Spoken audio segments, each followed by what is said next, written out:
దాచేపల్లిలో పలు విత్తన షాపుల్లో తనిఖీలు నిర్వహించిన వ్యవసాయ శాఖ ఏడీఏ మస్తానమ్మ.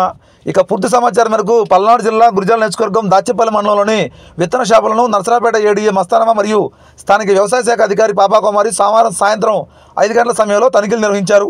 వివిధ విత్తన షాపుల్లో స్టాక్ రిజిస్టర్లను, ఇన్వాయిస్లను, సోర్స్ ఆఫ్ సర్టిఫికెట్లను, స్టాక్ నిల్వలను పరిశీలించారు. సోర్స్ ఆఫ్ సర్టిఫికెట్స్ లేకుండా డీలర్లు ఎవరూ కూడా విత్తనాలు అమ్మవద్దని ఆదేశించారు. ఎవరైనా అనుమతి పత్రాలు లేకుండా విత్తనాలు విక్రయించినట్లయితే విత్తన చట్టం 1983 ప్రకారం చట్ట ప్రకారం చర్యలు తీసుకుంటామని హెచ్చరించారు. రైతులు విత్తనాలు కొనుగోలు చేసినప్పుడు ఖచ్చితంగా బిల్లు తీసుకోవాలని, వాటిని భద్రపరచుకోవాలని ఏవో తెలిపారు. రైతులకు డీలర్లు కూడా ఖచ్చితంగా బిల్లు అందించాలని, లేని పక్షంలో చర్యలు తీసుకుంటామని వారు పేర్కొన్నారు.